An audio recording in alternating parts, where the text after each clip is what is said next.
Abraham తెలుసా? Isaac. ఈరోజు Isaac యొక్క స్టోరీ తెలుసుకుందాం. ఐజక్ స్టోరీ ఏంటంటే, ఐజక్ పెరిగిన తర్వాత అబ్రహాంకు ఒక ఆలోచన వస్తుంది. ఏంటంటే ఐజక్ ఒక మంచి వైఫ్ కావాలని. సో అప్పుడు అబ్రహాము ప్రేయర్ చేస్తూ దేవుని అడుగుతూ వాళ్ళ సేవకుడిని పిలిచి ఎలియాజర్ని పిలిచి ఏమంటాడంటే, నా కొడుకుకి ఒక సాధర్మచారిని ఒక వైఫ్ కావాలని అనుకొని మీరు వాళ్ళ సొంత ఊరైన మెసొపొతేమియా పట్టణానికి వెళ్ళమని ఆదేశిస్తాడు.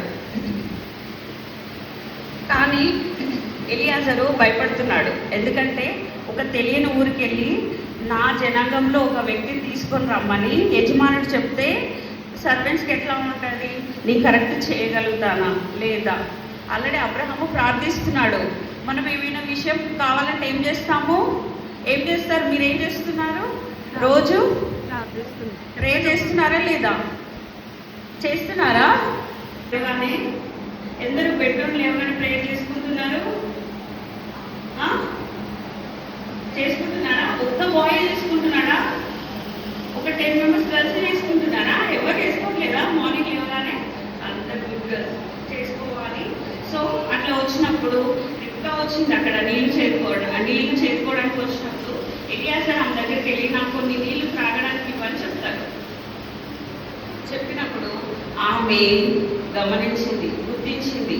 రిబ్కాలాగా మనం ఉండాలి. సేవకుడు దేవుడు. మన బ్రదర్స్తో ఎట్లా ఉంటున్నాం, పేరెంట్స్తో ఎట్లా ఉంటున్నాం, మన స్కూల్లో మన కొలీగ్స్తో ఎట్లా ఉంటున్నాం, ఫ్రెండ్స్తో ఎట్లా ఉంటున్నాము, చర్చ్లో వచ్చిన తర్వాత మీ బీబీఎస్ ఫ్రెండ్స్తో ఎట్లా ఉంటున్నారు, సండే స్కూల్లో మీ ఫ్రెండ్స్తో ఎట్లా ఉంటున్నారు. ఒబీడియంట్గా ఉండాలి, ప్రేమించే గుణం కలిగి ఉండాలి. వాళ్ళు ఏమైనా ఒకటి ఇప్పుడు చర్చ్ లోపలికి వస్తున్నారు. మీరు వస్తున్నప్పుడు ఒక ఆంటీ వాటర్ అడిగారు, ఒక అంకుల్ వాటర్ అడిగారు, మీరు ఇవ్వాలి. అంతేగాని టైం అయిపోతుంది అని చర్చ్ లోపలికి పరుగులు తీయదు, సండే స్కూల్ అని పరుగులు తీయదు. మంచినీళ్ళు ఇవ్వాలి. ఆంటీ ఎందుకు అడుగుతుంది, అంకుల్ ఎందుకు అడుగుతుంది, అలాంటి మంచి గుణం కలిగి జీవించాలి. ఈ విబిఎస్ తరఫున ఈరోజు ఇతరులు మనకు సహాయం కోరినప్పుడు వాళ్ళ కోసం ఆగి ఇచ్చినప్పుడే దేవుడి ఫలాలను పొందుకుంటాము. దేవుడు జ్ఞానం ఇస్తాడు, మంచి చదువుకోవడానికి. అందరూ కొద్దిమంది ఉంటారు స్కూల్లో క్లాస్లో ఉంటారు. ఎన్నిసార్లు చదివినా నాకు అర్థం అవ్వట్లేదు. కానీ మన దేవుడు ప్రేయర్ చదువుకుంటున్నప్పుడు బుక్స్ బ్యాగ్ ఓపెన్ చేసిన తర్వాత ఈరోజు నేను చదువుతున్నది నాకు గుర్తుండేటట్టు సహాయం చేయండి. అలా ప్రేయర్ చేసుకోవాలి. ఇలా మనము ఒబీడియంట్గా ఉండి దేవుడితో కూడి ఇతరులకు సహాయం చేయడం ఇవన్నీ చేస్తున్నప్పుడు దేవుడు అద్భుతంగా ఆశీర్వదిస్తాడు. మనం ఒకసారి చదివితే గుర్తుండిపోతుంది.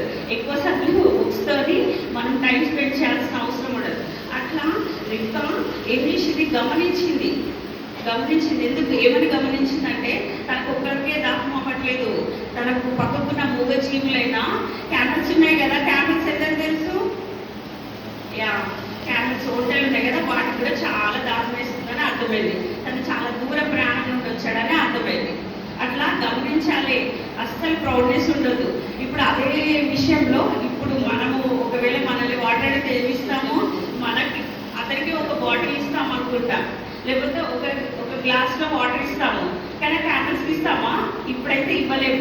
కానీ మనం ఎట్లా ఉండాలి, చుట్టూ పరిసరాలను కూడా గమనించుకొని దేవుని ప్రేమతోని సేవ చేసే గుణం కలిగి ఉండాలి.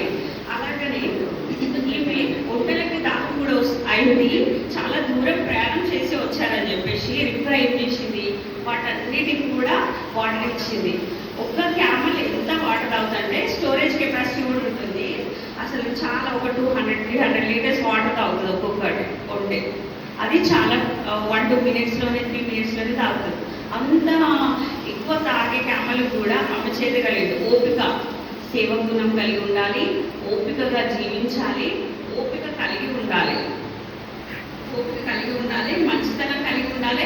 మనం మాట్లాడే మాట, చూపు, ప్రవర్తన, ఆలోచన, మనం నడుస్తున్న నడవడి అంతా కూడా దేవుని చిత్తంలో ఉంది. దేవుడు మనల్ని చూస్తున్నాడు. ఆయనే ఆకాశం నుండి మనల్ని చూస్తున్నాడు. అదే ఇంతమంది ఉన్నారు కదా, మీకు డౌట్ రాలేదా? నాకైతే చిన్నప్పుడు వచ్చింది. ఏమైనా డౌట్ వచ్చిందంటే, ఇంత మంది ఉన్నారు కదా, నన్నే ఎట్లా చూస్తాడు దేవుడు? ఇంత చిన్నగా ఉన్నా కదా నేను బీబీఎస్ పోయినప్పుడు ఒక స్టోరీ చెప్పినప్పుడు నేను అనుకున్నాను, ఇంతమందిని చూస్తున్నాడు దేవుడు, నన్నే ఎందుకు చూస్తాడు అని అంటే, దేవుడు నన్ను ప్రేమిస్తున్నాడా లేదా? అందరు చెప్పండి, ప్రేమిస్తున్నాడా దేవుడు? యేసయ్య ప్రేమిస్తున్నాడా? దేవుడు ప్రేమిస్తున్నాడు, మనందరినీ చూస్తున్నాడు. సో మనం ఏంటంటే తగ్గింపు కలిగి ఉండాలి. మా మమ్మీ ఇట్లా, డాడీ ఇట్లా అని అనుకోదు. మనం యేసయ్య సన్నిధికి వచ్చినప్పుడు అందరము తగ్గింపు కలిగి జీవించాలి. మనం అందరం ఒకటే, మనం అందరం పరిశుద్ధ సంఘంలో ఉన్నాము, మనం దేవుని బిడ్డలం, అంతేనా? దేవుని బిడ్డలం మనము. అలా ఆమె అందరికీ అన్నిటికీ 10 ఒంటలకి అండ్ ఎలియాజరుకి దాహం తీర్చింది. ఆ క్షణంలో ఎలియాజరు ఆమెను అడిగాడు, అమ్మ ఇంత దయ కలిగి ఉన్నావు, మీరు ఎవరి తాలూకు, ఏ కుటుంబానికి చెందినవాడు అంటే, ఆమె అబ్రహాము యొక్క దూర బంధువు అని తెలుసుకున్నాడు. దేవుడు మనకి ఏం కావాలో ముందే సిద్ధపరిచి ఉంటాడు. ఆమె అక్కడికి వెళ్ళడం కూడా దేవుని చిత్తమైనది. మనం ఏం కావాలి, ది బెస్ట్ ఇవ్వడానికి దేవుడు సిద్ధంగా ఉంటాడు. అంతేనా? ఓకేనా? యాక్సెప్టెడా? దేవుడు మనకి ది బెస్ట్ ఇవ్వడానికి సిద్ధంగా ఉంటాడు. సో అట్లా దేవుడు ఆమెని, రిబ్కాని ఆశీర్వదించి ఎలియాజరుతో వచ్చి ఐజాక్ని పెళ్లి చేసుకోవడానికి దేవుడు కృప చూపించాడు. ఇందులో మనం నేర్చుకున్నది ఏంటి? ఏం నేర్చుకున్నారు ఇప్పుడు ఈ స్టోరీ వల్ల?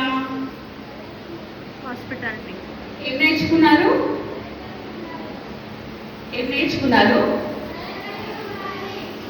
అండ్ ఇంకా ఉపచారం చేయగలగాలి, సర్వీస్, హెల్ప్ చేయాలి. ఎవరైనా మనల్ని అడిగినప్పుడు హెల్ప్ చేయాలి. ఏం నేర్చుకున్నారు ఈ లెసన్ వల్ల? Good good good. దేవుడు అట్లా. సో మీ పేరెంట్స్తోని రఫ్గా ఉంటున్నారా, సాఫ్ట్గా ఉంటున్నారా? మదర్ ఏమైనా చెప్తే వినగలుగుతున్నారా? ఫాదర్ ఏమైనా చెప్తే వినగలుగుతున్నారా? గర్ల్స్ అంతా నిద్రపోతున్నారు, బాయ్స్ కొంతమంది యాక్టివ్ ఉన్నారు. చెప్పండి, చేయండి. తర్వాత మన అందరితో కూడా సాఫ్ట్గా, సహృదయంతో ఉండడానికి ట్రై చేయండి. అండ్ తర్వాత దేవుడు యేసయ్య ఇది ప్రాక్టీస్ చేశారు. యేసయ్య తెలుసు అందరికీ? యేసయ్య ఎవరు? దేవుడు, మన రక్షకుడు. మీ అందరికి ఎవరు? మంచి స్నేహితుడు, అవునా కదా? నాకైతే మంచి స్నేహితుడు. మీ అందరికి మంచి స్నేహితుడేనా? చెప్పండి, చేతులు ఎత్తండి అందరు. మంచి స్నేహితుడు అన్న వాళ్ళు చేతులు ఎత్తండి. Very good, very good. అందరూ ఆంటీ వాళ్ళు కూడా ఎత్తారు. I'm so happy. అందరికీ మంచి స్నేహితుడు. సో యేసయ్య కూడా ప్రాక్టీస్ చేశారు. దేవుడు వచ్చినప్పుడు ఆయన ప్రాక్టీస్ ఏం చేశాడంటే, మనుష్య కుమారుడు పరిచారం చేయించుకోవడం రాలేదు కానీ పరిచారం చేయుటకును అనేకులకు ప్రతిగా విమోచన ప్రయత్నంగా తన ప్రాణం ఇచ్చుటకు వచ్చినను. మీరు నాతో పాటు చెప్పగలుగుతారా? అందరికి తెలుగుచ్చా? నేను ఈ మధ్యలో ఒకటి విని చాలా హ్యాపీగా ఫీల్ అయినా. నాకు అన్ని భాషల కంటే తెలుగు భాష అంటే చాలా ఇష్టం. ఓన్లీ బైబిల్ చదవడం మాత్రమే. ఎందుకంటే అన్ని భాషల కంటే సెకండ్, ఫస్ట్ సమ్ లాంగ్వేజ్ ఉంది, ఐ ఫర్గాట్.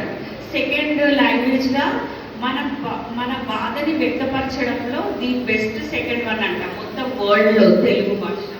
అది గుర్తించారు. అందుకే తెలుగులో చదువుదాం మనము, సరేనా? చదువుతారా నాతో పాటు? మనుష్య కుమారుడు పరిచారం చేయించుకొనుటకు రాలేదు కానీ పరిచారం చేయుటకును అనేకులకు ప్రతిగా విమోచన ప్రయత్నముగా తన ప్రాణం ఇచ్చుటకు వచ్చినను.